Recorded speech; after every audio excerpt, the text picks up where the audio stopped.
علیکم ورحمۃ اللہ وبرکاتہ۔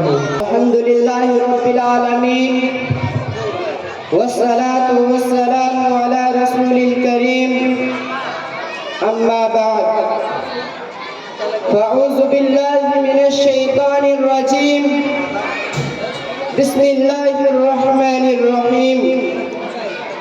لا اکراہ فی الدین قد تبین الرشد من الغی۔ محترم حضرات، قابل صدر انجمن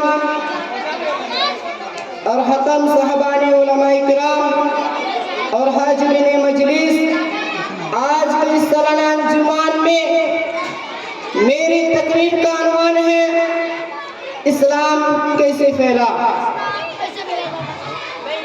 اسلام کی فطرت میں قدرت نے لچک دی ہے، اسلام کی فطرت میں قدرت نے لچک دی ہے، یہ اتنا ہی ابھرے گا جتنا کہ دبائیں گے۔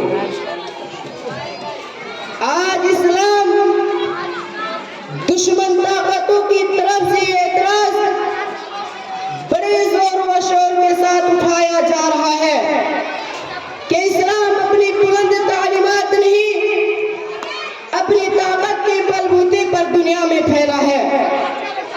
اسلام کی حیرت انگیز اشاعت اور دنیا کے کونے کونے میں اتنی سرعت کے ساتھ پھیلانے کا راز یہ ہے کہ مسلمانوں نے اسلام کو پھیلانے کے لیے تلوار استعمال کیا، زور و زبردستی سے اپنا کلمہ پڑھوایا۔ یہ اعتراض جتنی شدومات کے ساتھ اٹھایا جا رہا ہے، حقیقت یہ ہے کہ اتنا ہی بے اوقات اور کمزور ہے کہ کوئی معمولی سمجھ رکھنے والا انسان بھی اگر اسلامی تاریخ کا مطالعہ کرے تو بھی اس کے غلط جانے میں کوئی تعامل نہیں ہوگا۔ اسلامی تاریخ کا ہر قاری فیصلہ کرنے پر مجبور ہوگا کہ کلمہ اسلام کے تلوار کے زور سے پھیلانے کا الزام غلط بے بنیاد ہے۔ اسلام دنیا میں اعلیٰ تعلیمات کی وجہ سے پھیلا ہے۔ اسلام کی شاخ میں لوہے کی تلوار نہیں، اسلام کے اخلاق کی وہ تلوار تھی جس نے وہ کام کر کے دکھایا، جس کو بڑی سے بڑی فوج اور بڑا سے بڑا لشکر بھی انجام نہیں دے سکتا۔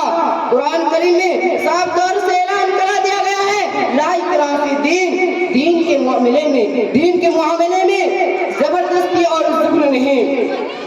قرآن نے یہ بھی واضح طور پر کہہ دیا ہے، جس کا جی چاہے ایمان کی دولت سے مالا مال ہو، جس کا جی چاہے کفر و شرک کے تاریکیوں میں بھٹکتا پھرے، اسلام کسی کے اوپر ظلم و اکراه کر کے اپنا حق کلمہ پڑھوانے کے حق میں نہیں ہے۔ آئیے اشاعت اسلامی ابتدائی تاریخ کا مطالعہ کرے تاکہ یہ بات کھل کر سامنے آ سکے کہ اسلام کیسے پھیلا ہے، اس کی اشاعت کا تلوار کا نتیجہ تھی یا اس کی فیض و برکات تھے جنہوں نے ساری دنیا کو مجبور کر دیا کہ اسلام کے دامن میں پناہ لے۔ دنیا کفر و شرک کے اندھیروں میں بھٹک رہی تھی، انسان خدا کو بھول چکا تھا، خدا کی ہدایت سے ناوقف اور خدا کے راستے سے ہٹا ہوا تھا۔ ظلم و زیادتی ہر طرف سے عام تھی، ظلم کو ظلم اور گناہ کو گناہ سمجھنے کا احساس تک ختم ہو چکا تھا۔ ایسا خوفناک ماحول تھا اور ایسے ماحول میں اللہ کے رسول صلی اللہ علیہ وسلم مبعوث کیے گئے۔ اللہ کے رسول حق کی طرف بلانے والے تنہا تھے، خدا کے راستے کی طرف پکارنے والے اکیلے تھے۔ آپ کا اس وقت کوئی ساتھی نہیں تھا، گھر والے بھی نہیں، دوست و احباب، عزیز و اقارب بھی نہیں۔ ایک طرف اللہ کے رسول تھے اور دوسری طرف ساری دنیا۔ اس وقت آپ کے پاس کوئی دنیاوی طاقت نہ تھی، کوئی فوج نہیں تھی، کوئی لشکر نہیں تھا، روپیہ پیسہ مال و دولت نہیں تھی۔ جب لوگوں کو خدا کی طرف بلایا،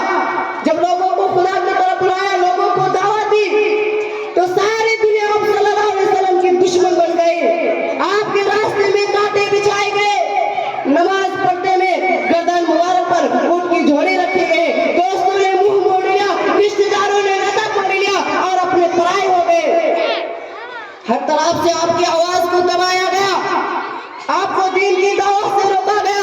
جس نے اس پکار پر لبیک کہا، اس سے مکہ کے گلیوں میں اسے گھسیٹا گیا، اسے مارا پیٹا گیا۔ سخت عرب کی جلتی ریت پر